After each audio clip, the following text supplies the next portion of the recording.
Everyone, एक बार फिर से आप सभी लोगों का स्वागत है SSC CGL 2024 prelims paper solution की इस सीरीज में।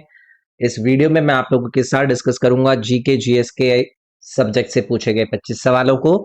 ये सवाल पूछे गए थे 19 सितंबर की शिफ्ट नंबर 3 में। इससे पहले की जितने भी शिफ्ट्स के अंदर पूछे गए जीके जीएस के सवाल है वो आपको इस वीडियो के प्लेलिस्ट में लिंक मिल जाएगा, उससे आप लोग बाकी के उन वीडियोस को देख सकते हैं। वीडियो अगर आप लोगों को पसंद आती है तो आप लोग लाइक करें, बना मत जाइएगा। चलिए डिस्कशन को हम शुरू करते हैं। ये मेरा एप्लीकेशन है EDU24, इसको डाउनलोड करके एक बार एक्सप्लोर जरूर कीजिएगा। आपको बहुत सारी तैयारी करने के लिए इस पर कंटेंट अवेलेबल है। जीके जीएस के लगभग 12-13 हजार क्वेश्चंस का कलेक्शन क्विज फॉर्मेट में, इंग्लिश के क्वेश्चंस का फॉर्मेट, आपका चारों सब्जेक्ट की थ्योरी अगर आपको पूरी करनी है तो वो आपको मिल जाएगा। एसएससी एग्जाम के टेस्ट सीरीज, रेलवे एग्जाम के test series, current affair, static GK और अन्य इंपॉर्टेंट कोर्सेज मेरे इस एप्लीकेशन पर आपको देखने के लिए मिलेंगे। पहला सवाल आपके सामने कुछ इस प्रकार, निम्नलिखित में से कौन दुनिया का सबसे बड़ा आबादी नदी द्वीप है? Largest inhabited riverine island in the world. इससे संबंधित आपसे पहले कई सारे सवाल पूछे जा चुके हैं। एक सवाल आपसे पूछा जाता है कि बताइए लार्जेस्ट रिवरन आइलैंड कौन सा है, यानी कि नदी पर बनने वाला एक आइलैंड पूरे विश्व के अंदर सबसे लार्जेस्ट आपको कौन नजर आता है? उसमें भी यही आपका करेक्ट आंसर रहेगा। या फिर लार्जेस्ट इनहैबिटेड, मतलब यह है कि जिस पर आपके कई सारे, या फिर लार्जेस्ट नंबर ऑफ लोग जिस नदी के टापू पर या फिर आइलैंड पर रहते हैं, उसमें भी आपका इसका आंसर है, ये है माजुली। इसको लेकर कई सारे सवाल आपसे पूछे जाता है। दूसरा सवाल पूछा जाता है कि भैया बताइए कि ये कौन सी इंपॉर्टेंट रिवर के ऊपर लोकेटेड है? ब्रह्मपुत्र रिवर पर लोकेटेड है। और इसकी जो लोकेशन आपसे कौन से भारतीय राज्य से अगर पूछी जाएगी तो आसाम आप लोगों को यहां पर याद रखना है। इसके अलावा एक और सवाल आपका हाल ही फिलहाल में एक स्टेट पीसीएस के एग्जाम के अंदर पूछा गया था। बताइए कि दिए गए 4 विकल्प में से मजोली आइलैंड से संबंधित कौन सा स्टेटमेंट करेक्ट है? और वहां पर एक स्टेटमेंट आपको दिया गया था कि मजोली आइलैंड का एक रिच कल्चरल हेरिटेज रहा है, और उस रिच कल्चरल हेरिटेज को किस नाम से जाना जाता है? तो आप लोगों को वहां पर वैष्णवित जो मोनेस्ट्रीज है वो लेकर जाना जाता है। तो एक सवाल आपका 2016 में इससे रिलेटेड एसएससी के एग्जाम्स में पूछा गया था कि बताइए कि भारत के कौन से आइलैंड को एक डिस्ट्रिक्ट घोषित किया गया है? तो 2016 में आपके इस मजूली आइलैंड को एक डिस्ट्रिक्ट घोषित किया गया था, जो कि भारत का फर्स्ट आइलैंड डिस्ट्रिक्ट बना। याद रखोगे। अब यहां पर ना देखो, आपको एक और आइलैंड दिया गया है, पीकॉक आइलैंड। आपने इसके बारे में सुना है? तो ये भी आपका ब्रह्मपुत्र नदी के ऊपर ही लोकेटेड है। इसको लेकर आप लोगों से अगर पूछा जाएगा कौन से राज्य के अंदर लोकेटेड है, तो ये भी आसाम के अंदर लोकेटेड है। और आसाम के गुवाहाटी के अंदर आपको ये पीकॉक आइलैंड देखने के लिए मिलता है। एक छोटा रिवरन आइलैंड है, ब्रह्मपुत्र रिवर पर ये लोकेटेड है। ठीक है। इस पीकॉक आइलैंड के बारे में एक सवाल आप लोगों से पूछा गया था कि बताइए दिए गए 4 विकल्प में से भगवान शिव को डेडिकेटेड एक इंपॉर्टेंट टेंपल, उस इंपॉर्टेंट टेंपल का आप लोगों को याद रखना है। उमा नंदा टेंपल। बताइए कि ये कहां पर लोकेटेड है? तो इस पीकॉक आइलैंड पर आपको इसका आंसर मार्क करना था। इस पीकॉक आइलैंड को लेकर आप लोगों से एक और इंपॉर्टेंट सवाल एक इंपॉर्टेंट फैक्ट के रूप में पूछा जाता है। वो पूछा जाता है कि बताइए स्मॉलेस्ट इनहैबिटेड आइलैंड पूरे विश्व के अंदर कौन सा है? आपका पीकॉक आइलैंड रहेगा। तो इसको लेकर कई आपके सवाल पूछे जा सकते हैं। फिर ये एक भवानी आइलैंड के बारे में आपको यहाँ पर दिया गया है। इसके बारे में एटलीस्ट आप इतना याद रखिएगा कि ये आंध्र प्रदेश के अंदर लोकेटेड है, और जिस नदी पर लोकेटेड है उस रिवर का नाम है कृष्णा नदी। लक्षद्वीप के बारे में आपको सबको पता है, उस पर आगे चर्चा कर लेंगे, वरना स्लाइड पूरी भर जाएगी। ठीक है। चले भी आगे बढ़ेंगे। दाएं हाथ के अंगूठे के नियम में अंगूठा किस दिशा की ओर संकेत करता है? तो आप लोगों ने आपके फिजिक्स के अंदर राइट हैंड थंब रूल के बारे में पढ़ा होगा। और आपको ये पता लगाने के लिए बोल रहे हैं कि बताइए कि जो थंब की डायरेक्शन होती है वो बताइए किसकी डायरेक्शन को एक्सप्लेन करती है या फिर दर्शाती है। तो ये जो राइट हैंड थंब रूल हुआ करता था ना, इससे हम क्या डिटरमाइन करते थे, जो मैग्नेटिक फील्ड होता था उसकी डायरेक्शन के बारे में पता लगाने के लिए इस राइट हैंड थंब रूल को डिटरमाइन किया गया था। ठीक है, कि भैया जो करंट की डायरेक्शन है उसके रिलेटिव मैग्नेटिक फील्ड यानी कि चुंबकीय क्षेत्र की दिशा क्या होगी। इस रूल के अंदर जो थंब है ना, वो किसकी डायरेक्शन को पॉइंट करता है, विद्युत की धारा यानी कि करेक्ट करंट की जो डायरेक्शन है उसको पॉइंट करता है।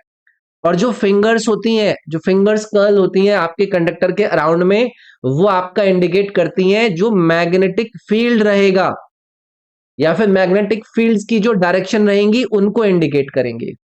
तो ये करंट की धारा को थंब रूल के अंदर थंब आपका इंडिकेट करता है। ये आपसे सवाल यहाँ पर पूछ रहे हैं। तो ये एक प्रकार का थ्री डायमेंशनल रिलेशनशिप था जिसमें आपका मैग्नेटिक फील्ड इंक्लूड रहता था, इसके अलावा करंट इंक्लूड रहता था, और इसमें इलेक्ट्रोमैग्नेटिज्म का जो एक प्रकार से फेज है उसके बारे में आपको पता चलता है। ठीक है, तो करंट, मैग्नेटिक फील्ड या फिर जो इलेक्ट्रोमैग्नेटिज्म है उसको विजुलाइज कराने का ये एक 3D रिलेशनशिप है। तो याद रखेंगे भाई। चलिए आगे बढ़ते हैं। एक चित्र दिया गया है यार आप लोगों को। इस चित्र में ये आपसे पूछ रहे हैं कि क्लोरोप्लास्ट के बारे में बताइए कि इसमें दिया गया है। ए ऑप्शन में ये है, बी ऑप्शन में ये है, सी ऑप्शन में ये, और डी ऑप्शन में ये। अगर आप लोगों ने बायोलॉजी सीरियसली पढ़ी होगी, कोई वीडियो क्लास से उसका जो कंटेंट है वो कवर किया होगा, तभी आप इसका आंसर कर सकते थे। आधे लोग नहीं आइडिया लगा पाते हैं। तो भाई देखो, जब कभी भी क्लोरोप्लास्ट के बारे में आप लोगों से पूछा जाए तो ये एक जीवाश्म में एक ऑर्गेनल है जो कि आपके किस में पाए जाते हैं, प्लांट सेल्स के अंदर पाए जाते हैं। ठीक है, प्लांट सेल और जो यूकैरियोटिक एल्गे होते हैं उसमें पाए जाते हैं, और ये आपका क्या कंडक्ट करते हैं, जो प्रकाश संश्लेषण होता है यानी कि जो फोटोसिंथेसिस होता है उसको ये आपका कंडक्ट करता है। इसमें आपको क्लोरोफिल देखने के लिए मिलता है। क्या देखने के लिए मिलता है इसमें आपको, क्लोरोफिल, जो कि एक ग्रीन पिगमेंट होता है जिसकी वजह से ये लाइट जो एनर्जी होती है उसको कैप्चर कर पाता है। तो ये है भाई आपका एक प्रकार से जो इलस्ट्रेशन है क्लोरोप्लास्ट का। ऑप्शन नंबर सी में आपको ये दिया गया है, मतलब ये वाला सी जो है ऑप्शन आपका 1 करेक्ट हो जाएगा इसमें। ठीक है, तो इनके सराउंड में ना ये जो आपको नजर आ रही है ये एक डबल मेम्ब्रेन होती है, इसमें इसका खुद का डीएनए होता है जो कि माइटोकॉन्ड्रिया के सिमिलर होता है। ठीक है, चलिए जी आगे बढ़ेंगे। गाय के दूध में लगभग 80% कुल प्रोटीन के लिए उत्तरदायी मात्रात्मक और पोषण दोनों दृष्टिकोणों से सबसे महत्वपूर्ण प्रोटीन घटक कौन सा है। इन चार में से आपको बताना है कि most important protein component milk के अंदर जो कि बोथ क्वांटिटेटिवली और न्यूट्रिशनली देखने के लिए मिलता है, जो कि लगभग 80% अकाउंट करता है टोटल प्रोटीन का बोवाइन मिल्क के अंदर, आपका गाय के मिल्क के अंदर। तो सबसे अबंडेंट प्रोटीन मिल्क के अंदर आपको देखने के लिए मिलता है केसन। ठीक है, जो कि लगभग 80% टोटल जो कंटेंट होता है प्रोटीन का बोवाइन मिल्क के अंदर, गाय के दूध के अंदर, उसका आपका केसन नजर आता है। तो अगर हम इसको पोषक पॉइंट ऑफ व्यू से देखें, न्यूट्रिशनली देखें, तो हाई क्वालिटी इसके अंदर रिच कॉम्पोजिशन आपको नजर आती है। जितने भी इंपॉर्टेंट अमीनो एसिड्स की रिक्वायरमेंट होती है ना बॉडी को, वो आपको इसमें देखने के लिए मिलता है। तो ये काफी स्लो डाइजेस्टिंग और काफी सस्टेन्ड रिलीज करता है अमीनो एसिड्स को जो ब्लड स्ट्रीम होती है उसके अंदर। तो याद रखोगे भी इसमें केसिन का नाम। ठीक है, चलिए आगे बढ़ेंगे। दूरसंचार विभाग द्वारा मोबाइल टावरों को ईएमएफ उत्सर्जन अनुपालन पर जानकारी साझा करने के लिए कौन सा वेब पोर्टल लॉन्च किया गया था। भी यार होता है क्या है ना, हाल फिलहाल में कभी भी अगर किसी भी आपकी संस्था के द्वारा कोई भी important portal, application, initiative, scheme कुछ भी लॉन्च करा जा रहा है तो आप लोगों को याद रखना है। तो डिपार्टमेंट ऑफ टेली कम्युनिकेशन के द्वारा एक वेब पोर्टल लॉन्च करा गया था जिसका नाम था तरंग संचार। क्या करने के लिए कि भाई ये इंफॉर्मेशन शेयर करना चाहते हैं मोबाइल टावर्स पर एंड ईएमएफ इमिशन कंप्लायंसेस पर। तो ऐसे कोई भी इनिशिएटिव नजर आए तो आप लोगों को देखना है कि भाई उसका नाम क्या है, उसका उद्देश्य क्या है, उसमें क्या क्या काम होगा। ठीक है, चलिए जी आगे बढ़ेंगे। निम्नलिखित में से कौन फिशर का विनिमय समीकरण है? Fisher's equation of exchange. इन्होंने पूछा इन चार में से, आप लोगों से बताइए कि वो क्या है। अगर किसी को नहीं पता है बिल्कुल मत घबराइएगा। होता है क्या है ना, अगर आप में से किसी ने भी इकोनॉमिक्स के सब्जेक्ट को अच्छे से पढ़ा होगा तो किसी भी अर्थव्यवस्था के अंदर जो मनी सप्लाई, आपका वेलोसिटी ऑफ मनी, इन सब के बीच में एक रिलेशन स्टैब्लिश करा जाता है इस M V equals to PT से। अब यहां पर ये पूछ सकते हैं कि ये जो एम है ये क्या दर्शा रहा है, तो किसी भी अर्थव्यवस्था के अंदर जो मनी सप्लाई है वो आपका इंडिकेट करेगा ये एम। आपका ये जो v यहां पर m के साथ यहां पर मल्टीप्लीकेशन में है, ये आपका रिप्रेजेंट करता है जो मनी की वेलोसिटी है या फिर वेलोसिटी ऑफ मनी है। मैं यहां पर लिख देता हूं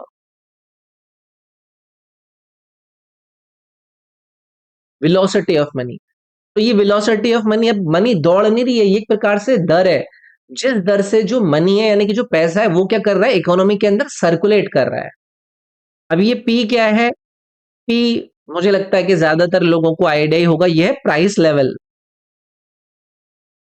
ठीक है। और टी सभी लोग एक ही सुर में नाम लेंगे, ये टोटल वॉल्यूम है। टोटल वॉल्यूम किसका? जो ट्रांजैक्शंस हुई हैं। तो ये आपका फिशर का इक्वेशन है जो एक्सचेंज के अंदर ये रिप्रेजेंट करने के लिए इसको देता है। तो M V equal to P T करके याद रखिएगा, कल को अगर इसको लेकर आप लोगों से कोई बात पूछ ली जाए तो तैयार रहेंगे। अब आप में से कोई मुझसे पूछ सकता है कि सर जी ये मनी सप्लाई क्या होती है? तो मनी सप्लाई जो total amount of monetary asset का होता है जो कि किसी भी स्पेसिफिक टाइम के अंदर एक इकोनॉमी के अंदर अवेलेबल हो, उसको हम मनी सप्लाई कहते हैं, एक स्पेसिफिक टाइम के अंदर। ठीक है। इसमें कई सारे कंपोनेंट्स आपके नजर आ जाएंगे, जैसे कि करेंसी आपका जो सर्कुलेशन में है या फिर जो डिपॉजिट्स की डिमांड है। चलो इस पर इतने रखते हैं वरना ज्यादा हो जाएगा। ये फिशर का इक्वेशन ऑफ एक्सचेंज है। इसमें इसके एम वी पी टी क्या क्या डिनोट कर रहा है वो भी मैंने आपको बता दिया। अगला सवाल है, 1539 में चौसा के युद्ध और किसके बीच लड़ा गया था? जितने भी स्टूडेंट मेरे इस यूट्यूब पर मेरी लूसेंट वाली जीके की सीरीज को फॉलो कर रहे हैं, आप लोग एक ही स्वर में आंसर करोगे, सर जी शेर शाह सूरी। 1539 का चौसा का युद्ध, हुमायूं वर्सेस शेर शाह सूरी। डेट अगर याद रह जाए आपको तो जून 26 को ये जो आपकी लड़ाई है ये लड़ी गई थी। इसमें शेरशाह सूरी ने दो कान पे लगाए थे हुमायूं के, और उसके बाद ये आपका शेरशाह सूरी अपने सूर एम्पायर को नॉर्थ इंडिया के अंदर स्थापित करता है। और ये जो हार थी इसके बाद जो हुमायूं है वो भारत से भाग जाता है और फिर दिल्ली के ऊपर रूल शुरू करता है शेरशाह सूरी। ठीक है। निम्नलिखित में से कौन आमतौर पर मौर्यों के अधीन प्रांतीय प्रशासन का नेतृत्व करता था? ये चार नाम दिए गए हैं आपको। मैंने मौर्यन काल के अंदर आपको एडमिनिस्ट्रेशन के बारे में बताया था, तो इन्होंने पूछा है कि प्रोविंशियल एडमिनिस्ट्रेशन को जनरली हेड इन चार विकल्प में से कौन करता था? मौर्यन प्रशासन के अंडर में जो प्रोविंशियल यानी कि प्रांतीय प्रशासन को जनरली हेड करने वाले जो लोग होते थे या जो व्यक्ति होता था वो होता था उनके प्रिंस, उनके राजकुमार। तो यहां पर ये जो कुमार दिया गया है ना, ये करेक्ट होता। तो ये शाही राजकुमार होते थे, कुमार। ज्यादातर इसमें जो राजा का खुद का बेटा होता था वही होता था कि उसके ऊपर ट्रस्ट करके उसको अलग अलग प्रांत का गवर्नर बनाया जाता था। और ये जो प्रांत होते थे उनको, प्रांतों को क्या बोला जाता था? उनको जनपद बोला जाता था। ठीक है। चलिए आगे बढ़ता है। सरधाना ईसाई मेला निम्नलिखित में से किस राज्य में आयोजित किया जाता है? यार ये जो मेले वगैरह होते हैं उनको लेकर सवाल पूछे जाते रहते हैं, तो एक क्रिश्चियन फेयर है जिसका नाम है सरधाना। ये पूछ रहे हैं कौन से राज्य के अंदर बनाया जाता है। तो ये एक इंपॉर्टेंट इवेंट है जिसको आप उत्तर प्रदेश में देखते हैं। बी ऑप्शन इसमें करेक्ट आंसर होगा। तो ये जो सरधाना जिसकी हम बात कर रहे हैं ये टाउन है, ये आपका कहां पर पड़ता है? ये मेरठ में पड़ता है। तो यहां पर इसको सेलिब्रेट किया जाता है। तो यहाँ पर काफी इंपॉर्टेंट रिलीजियस इवेंट होते हैं क्रिश्चियन कम्युनिटी के द्वारा, जो कि कैथोलिक फेथ के अंदर अपना विश्वास रखता है। अली अकबर खान निम्नलिखित में से किस घराने से संबंधित थे? यार ये जो इंपॉर्टेंट आर्ट के अंदर जिन जिन लोगों का योगदान रहता है, इंडियन क्लासिकल म्यूजिशियन के रूप में जिनका योगदान रहता है, उनके घराने रिलेटेड आप लोगों से सवाल पूछे जाते रहता है। पहला सवाल आप लोगों से पूछा जाएगा कि अली अकबर खान का जो योगदान है इंडियन क्लासिकल म्यूजिक के अंदर बहुत बड़ा इंपॉर्टेंट रहा है, बताइए कौन से इंपॉर्टेंट वाद्य यंत्र से संबंधित है? इनको आप सारूद से संबंधित पाएंगे। और ये एक बहुत बड़ी फिगर थे कि इंपॉर्टेंट घराने के, जिसको आप जानते हैं मेहर घराना। और मेहर घराना को लेकर आप लोगों को याद रखना है कि इनके पापा के द्वारा इसको फाउंड किया गया था, जिनका नाम था अलाउद्दीन खान। तो याद रखेंगे भाई इस वाले सवाल को, ठीक है। तो इंस्ट्रूमेंटल म्यूजिक को लेकर इस घराने का बहुत इंपॉर्टेंट योगदान रहा है। सारूद के अंदर भी इनका योगदान रहा है और सितार के अंदर भी इनका बहुत इंपॉर्टेंट योगदान रहा है, ठीक है। चलिए आगे बढ़ेंगे भाई। यहां पर आपको ना दो लिस्ट दी गई है। लिस्ट वन में इन्होंने आप लोगों को स्पोर्ट्समैन दिए हैं, लिस्ट टू में आप लोगों को इन्होंने अवार्ड दिए हैं। कौन कौन से आदमी को कौन कौन से अवार्ड से आप लोगों को यहाँ पर सपोर्ट करना है, उस हिसाब से आपको इन चार विकल्पों को चुनना था। हाल फिलहाल में जो भी इंपॉर्टेंट पद्मा अवार्ड्स आपको देखने के लिए मिलते हैं, प्लीज उनको अच्छे से रट लीजिएगा। कोई दोहरानी नहीं है कि आप लोग उसको लेकर बचने की कोशिश करें।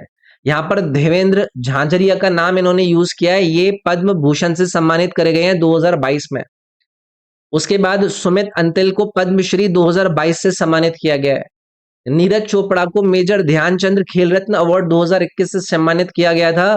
और शिखर धवन भाई को अर्जुन अवार्ड 2021 से सम्मानित किया गया। तो ये रहेगा भाई यहाँ पर इनका। तो एक करंट अफेयर में आपके जो इंपॉर्टेंट अवार्ड वगैरह आते हैं, उनकी आप लोगों को अच्छे से एक जानकारी लेकर रखनी है।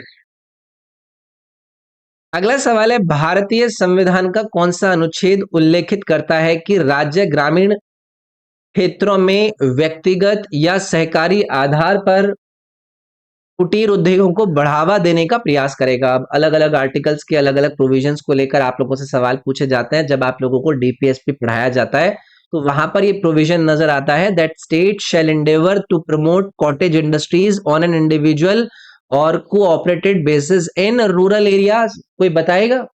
डीपीएसपी का ये है आर्टिकल नंबर 43। राज्य को इसके अंदर ये उल्लेखित करते हैं कि भाई ग्रामीण क्षेत्रों में आप व्यक्तिगत या सहकारी आधार पर जो भी कॉटेज इंडस्ट्री है या फिर कुटीर उद्योग है, उनको आपको बढ़ावा देने का प्रयास करना है, ठीक है। तो जो इसका उद्देश्य है वो क्या है कि भाई हमारे देश के अंदर इकोनॉमिक ग्रोथ को बढ़ावा दिया जा सके और रूरल एरिया के अंदर लोगों को क्या बनाया जा सके, सेल्फ एक प्रकार से सफिशिएंट बनाया जा सके, वो खुद से अपने लिए अपनी जो वित्तीय अवेलेबिलिटी है उनको ले सकें। इकोनॉमिक अपॉर्चुनिटीज देना इसके अंदर एक बहुत बड़ा इसका उद्देश्य होता है आपके आर्टिकल नंबर 43 का, ठीक है जी। डीपीएसपी की चर्चा हो रही है। अब डीपीएसपी पर तो देखो आप लोगों ने बहुत सारी बातें रट रखी होंगी कि ये हमारे देश के अंदर जो फेडरल इंस्टीट्यूट्स हैं, जो भारतीय स्टेट को गवर्न करते हैं, उनको एक प्रकार से प्रिंसिपल्स देता है, गाइडलाइंस देता है। क्योंकि जब भी कभी भी आप कोई लॉ बनाए, कोई पॉलिसी बनाए, कृपया करके इन बातों को आप अपने ध्यान में रखें। पार्ट नंबर कौन सा है? पार्ट नंबर आपका 4 है। आर्टिकल नंबर इसमें आपके कहां से कहां तक आते हैं? 36 से 51 तक आते हैं। ये सारी बातें आप लोगों को पता है, ठीक है। नॉन जस्टिशिएबल होते हैं, लीगली आप इसको कोर्ट में जाकर इन्फोर्स नहीं करा सकते। तो ये कंसिडर्ड होते हैं फंडामेंटल गवर्नेंस के अंदर किसी भी कंट्री के अंदर, ठीक है। तो ये है। अब बाकी के जो आर्टिकल है इनको लेकर बाद में चर्चा करेंगे। 42, 44, 49 कई बार चर्चा हो चुकी है, लेकिन डिस्कशन फिर वरना बड़ा हो जाएगा। अगला सवाल है, निम्नलिखित में से कौन सा भारतीय संविधान का सबसे विवादास्पद अनुच्छेद है जो किसी भी राज्य में राष्ट्रपति शासन का प्रावधान करता है? सभी लोग एक ही सुर में कहेंगे कि सर जी आंसर दे दीजिए यहां पर 356 का। जो प्रेसिडेंट रूल किसी भी राज्य के अंदर इंपोज किया जाता है वो इसी आर्टिकल के प्रोविजन डील करते हैं ना। इसको आप प्रेसिडेंट रूल बोल दीजिए या फिर इसको आप स्टेट इमरजेंसी बोल दीजिए, आप कुछ भी बोलना चाहे बोल दीजिए। तो इसमें जो राष्ट्रपति है ना, वो उनको ये जो आर्टिकल है अलाउ करता है कि आप क्या कर दीजिए, स्टेट गवर्नमेंट के जितने भी फंक्शनिंग है उनको टेक ओवर कर लीजिए, क्योंकि वो स्टेट गवर्नमेंट फंक्शन नहीं कर पा रही है कॉन्स्टिट्यूशन के प्रोविजंस के अनुसार। अब इसको लेकर आप लोगों से सवाल पूछे जा सकते हैं कि भाई जो प्रेसिडेंट रूल है, बताइए कि वो मैक्सिमम कितने पीरियड के लिए आपका एक समय पर लगाया जा सकता है? तो सभी लोग आंसर करते हैं 6 महीने। और फिर इसको आप एक्सटेंड भी कर सकते हैं। लेकिन एक्सटेंड करते करते ऐसा नहीं है कि हमेशा के लिए कर सकते हैं, आप इसको मैक्सिमम 3 साल तक एक्सटेंड कर सकते हैं। पार्लियामेंट का आपको बीच में इसमें अप्रूवल लेते रहना होता है। तो ये आप लोगों को 356 आर्टिकल को लेकर याद रखना है। वैसे ही यहाँ पर आपको 352 नंबर आर्टिकल है, इसमें जो नेशनल इमरजेंसी है उसका प्रोक्लेमेशन किया जाता है। नेशनल इमरजेंसी, राष्ट्रीय आपातकाल का इसके अंदर प्रोक्लेमेशन किया जाता है। और ये जो नेशनल इमरजेंसी है इसको वॉर के दौरान, एक्सटर्नल एग्रेशन के दौरान या फिर आर्म्ड रिबेलियन के दौरान डिक्लेयर करा जाता है। तो ये भी आसान है, इसमें भी किसी को इश्यू नहीं होना चाहिए। एक आर्टिकल यहां पर इन्होंने दिया 358। ये क्या कहता है, इंपॉर्टेंट है, याद रखिएगा। ये प्रोवाइड करता है कि जो आपको आपके आर्टिकल नंबर 19 के अंदर राइट्स दिए गए हैं उनको सस्पेंड करने के इसमें आपको यहां पर प्रोविजंस नजर आते हैं किसी भी नेशनल इमरजेंसी के दौरान। तो ये कहता है कि भाई कभी भी अगर नेशनल इमरजेंसी ऑपरेशन में है तो आर्टिकल नंबर 19 के अंदर कोई भी ऐसी चीज नहीं है जिसको आप स्टेट को पावर उसकी रिस्ट्रिक्ट करने का मौका दें। ठीक है जी, चलो आगे बढ़ते हैं। नीचे वायुमंडलीय स्तरों में धुएं या धूल के कणों पर जलों की बूंद का घना समूह क्या कहलाता है? आसान है। A dense mass of water drops on smoke और dust particles in the lower atmosphere layer is referred as, उसको कहा जाता है स्मॉग, जो आपको दिल्ली एनसीआर के अंदर देखने के लिए मिलता है। तो ये एक इंटेंस एयर पोल्यूशन होता है। सर्दियों और दिवाली के बाद ये आपको आमतौर पर देखने के लिए मिलता है। तो इसमें आपको क्या क्या चीज नजर आती है, इसमें आपको स्मोक नजर आएगा और इसमें आपको क्या नजर आएगा, फॉग। और ये दोनों मिलकर इसको बना देते हैं क्या, स्मॉग। कई बार इसको लेकर आप लोगों से सवाल पूछे गए हैं। अब इसमें देखो और भी कई सारी चीज है। यहाँ पर एक ऑप्शन दिया गया है आपको, मिस्ट। मिस्ट क्या होता है, इसके अंदर ना आपको स्मॉल ड्रॉपलेट्स नजर आती हैं। मैं यहाँ पर लिख देता हूँ, इसमें आपको स्मॉल ड्रॉपलेट्स नजर आएंगी जो कि आपकी एयर में सस्पेंडेड होती हैं, एयर में फैली हुई होती हैं। तो ये आपका कब क्रिएट होता है, जब ना कुछ वार्म और ना जो मॉइस्ट एयर है वो सडन ना उसका कूलिंग शुरू हो जाए। तो ये काफी डेंस होती है फॉग से, और इसमें जो विजिबिलिटी है वो क्लियर होती है फॉग की कंडीशन, तो इसको हम कहते हैं मिस्ट। एक ऑप्शन यहां पर दिया गया है आपको, ब्लिजार्ड। ये स्नो स्टॉर्म होता है, बर्फीला तूफान होता है, जिसमें आपकी स्ट्रॉन्ग सस्टेन जो विंड्स होती हैं वो लगभग 35 किलोमीटर प्रति घंटा की रफ्तार से चल रही होती हैं। 35 नहीं, 35 माइल पर आवर से चल रही होती हैं, लगभग 56 किलोमीटर। फ्रोस्ट क्या होता है, ये पाला होता है। पाला क्या होता है, ये एक थिन लेयर होती है आइस की, थिन लेयर ऑफ आइस, जो कि आपको सॉलिड सरफेस के ऊपर देखने के लिए मिलती है जब जो टेम्परेचर है वो फ्रीजिंग के नीचे चला जाता है। चलिए जी आगे बढ़ते हैं। भक्ति प्रदीप कुलकर्णी का संबंध बताइए इन चार विकल्प में से किससे है। भक्ति Pradeep Kulkarni is associated with which of these following states. Current affair में कभी भी किसी भी ऐसे इंपॉर्टेंट व्यक्ति का आप लोगों को जिक्र सुनने के लिए मिले तो आप लोगों को याद रखना है कि चेस के क्षेत्र में इनका बहुत इंपॉर्टेंट योगदान रहा है। ठीक है, इन्होंने इंडिया को कई जगह पर रिप्रेजेंट किया है, इंटरनेशनल चेस टूर्नामेंट्स में इन्होंने भारत को रिप्रेजेंट किया है, जहां पर इन्होंने कंट्री का नाम भी बहुत मतलब ऊपर दर्जे पर पहुंचाया है। ठीक है, तो ये फीमेल है, इनका नाम है भक्ति प्रदीप कुलकर्णी, चेस से इनका संबंध है। आगे बढ़ेंगे। संगीत भी देखो, ये जो मैंने आप लोगों से पीछे डिस्कशन किया ना, पर्सनालिटीज के नाम सुनने मिलते रहते हैं, या तो उनका निधन हो गया हो, उनको कोई अवार्ड दिया गया हो, तो ऐसे समय पर पूछ लिया जाता है। इसे देखेंगे यार। संगीत एकेडमी द्वारा 1947 में संगीत कला निधि से सम्मानित किए गए निम्नलिखित में से सबसे युवा प्राप्तकर्ता कौन थे। Who among the following was the youngest recipient of the संगीत कला निधि awarded by music academy in 1947। अब आप लोग बोलोगे कि सर जी ऐसे कितने पुराने पुराने सवाल हमसे पूछ रहे हैं, तो देखो ये कार्नेटिक म्यूजिक के अंदर एक बहुत बड़े वोकलिस्ट के रूप में जाने गए हैं। इनका जो कंट्रीब्यूशन है हमारे देश के क्लासिकल म्यूजिक को लेकर वो बहुत इंपॉर्टेंट है। तो इनको संगीत कलानिधि अवार्ड से सम्मानित किया गया था 1947 के म्यूजिक एकेडमी के अंदर, नाम है इनका सेम्मागुडी राधाकृष्ण श्रीनिवास अय्यर। ठीक है, तो ये सिर्फ 39 एज के थे जब इन्हें ये अवार्ड यहाँ पर दिया गया था। तो याद रखना है भाई। बक्सर का युद्ध किस वर्ष लड़ा गया था? सभी लोग एक ही स्वर में कहेंगे कि सर जी, आप हमसे डेट भी पूछ लीजिए और आप हमसे साल भी पूछ लीजिए। तो ये 1764। कल ही हम अपना डिस्कशन कर रहे थे ना, ल्यूसेंट वाली मॉडर्न इंडियन हिस्ट्री की जो एडवेंट ऑफ यूरोपियंस वाली क्लास थी, उसमें इस पर खूब सारा डिस्कशन हुआ था। तो इसमें ब्रिटिश ईस्ट इंडिया कंपनी थी और उनके सामने जो मुगल एम्परर था शाह आलम टू। तो यहाँ पर एक तरफ थी ईस्ट इंडिया कंपनी और दूसरी तरफ था Mughal emperor Shah Alam two, Nawab of Awadh और नवाब ऑफ बंगाल। नवाब ऑफ बंगाल भी भाई साहब इसमें सुजाउद्दौला, नवाब नवाब जो अवध के थे वो सुजाउद्दौला थे, और फिर बंगाल के कौन थे? मीर कासिम था ना भाई। तो इनके बीच में लड़ाई थी, है ना। इसमें ब्रिटिश ईस्ट इंडिया कंपनी जीत जाती है और फिर अपनी पोजीशन को भारत में और सॉलिडिफाई करती है। निम्नलिखित में से किस राज्य सरकार ने मई 2021 में अंकुर योजना शुरू की थी, जिसमें सार्वजनिक रूप से पौधे लगाने और उनकी देखभाल करने पर लोगों को पुरस्कृत किया जाता है?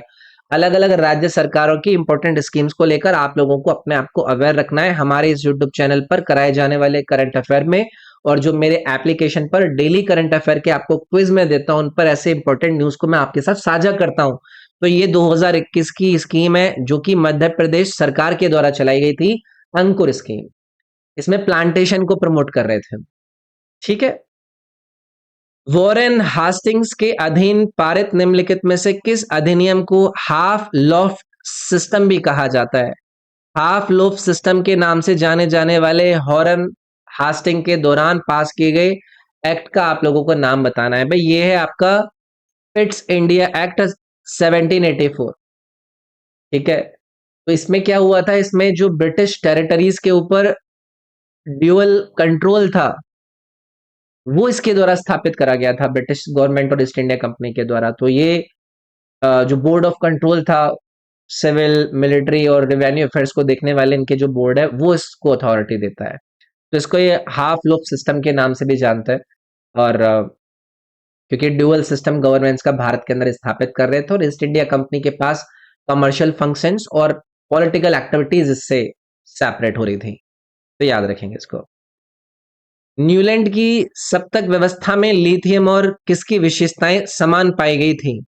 इन Newlands octaves the properties of lithium और किसकी सेम पाई गई थी? देखो, अलग अलग साइंटिस्ट के द्वारा कई सारे इंपॉर्टेंट अटेम्प्ट करे जाते हैं जिसमें वो स्टडी करते हैं, और इनके इस अटेम्प्ट में लिथियम और सोडियम की इन्होंने जो प्रॉपर्टीज थी उनको क्या पाया था? एक प्रकार से सेम पाया था।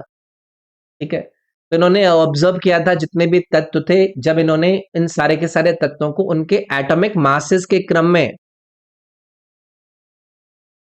व्यवस्थित किया था, जो परमाणु द्रव्यमान होता है उसके क्रम में व्यवस्थित करने के बाद इन्होंने इन दोनों जो आपके एलिमेंट है इनकी प्रॉपर्टी को सेम पाया था।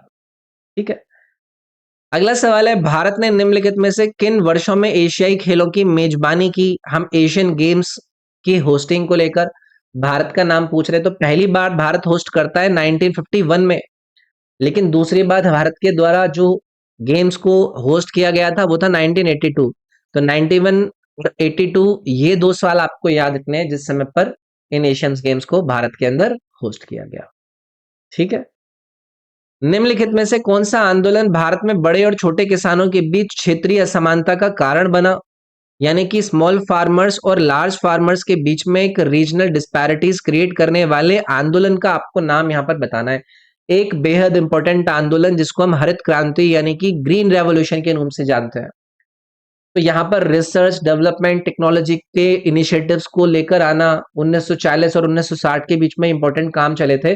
तो पूरे वर्ल्ड वाइड एग्रीकल्चर प्रोडक्शन को इससे इंक्रीज किया गया था, स्पेशली उन कंट्रीज के अंदर जो कि डेवलपिंग कंट्रीज थे। भारत के अंदर ये जो ग्रीन रेवोल्यूशन है ये लॉन्च करा जाता है कब? 1960s में, जहां पर हाई यील्डिंग वेराइटीज जो सीड्स होते हैं उससे उसको लाया गया, जो फर्टिलाइजर्स हैं उनके यूज को यूज किया गया, फूड प्रोडक्शन में जो इरिगेशन के मेथड्स होते हैं उनको लाया गया। तो ये एक इंपॉर्टेंट इवेंट है जिसके जरिए एक प्रकार से जो ये रीजनल डिस्पैरिटीज थी लार्ज और स्मॉल फार्मर्स के बीच में उसको कम करा गया। हरित क्रांति। भारत में द्वितीय हरित क्रांति का मुख्य उद्देश्य क्या था? आपसे मेन ऑब्जेक्ट पूछ रहे हैं सेकंड ग्रीन रेवोल्यूशन का। देखो फर्स्ट ग्रीन रेवोल्यूशन को लेकर ऑलरेडी हमने जाना है कि प्रोडक्टिविटी को एनहेंस किया जा सके, लेकिन जब सेकंड ग्रीन रेवोल्यूशन को लाया गया तो उसका उद्देश्य था कि प्रोडक्टिविटी को एनहेंस किया जा सके। क्या करके जितने भी मॉडर्न तरीके हैं, मॉडर्न प्रैक्टिसेस हैं कृषि के क्षेत्र में, उनको हम क्या करें, यूज करें। तो focusing on holistic development in agriculture, ये आपका ऑब्जेक्टिव था सेकंड ग्रीन रेवोल्यूशन का। इसमें क्रॉप्स को डाइवर्सिफाई करने पर जोर दिया गया। ये नहीं कि बस स्टेपल सीरियल्स ही आप प्रोड्यूस कीजिए, यहाँ पर बैलेंस्ड ग्रोथ को अपनाया गया। तो इसीलिए इसको होलिस्टिक डेवलपमेंट पर फोकस करने के लिए जाना जाता है। भारतीय संविधान के निम्नलिखित में से कौन सा अनुच्छेद युद्ध या भारी आक्रमण के आधार पर घोषित आपातकाल की स्थिति में निलंबित नहीं किए जाते हैं? तो आप लोगों को बताए जाते हैं कि भाई कुछ ऐसे आर्टिकल्स आपके सस्पेंड नहीं हो सकते जब आपकी नेशनल इमरजेंसी लगा दी जाए। तो दो आर्टिकल आपको याद रखने हैं, 20 और 21। आर्टिकल नंबर 20 किससे डील करता है?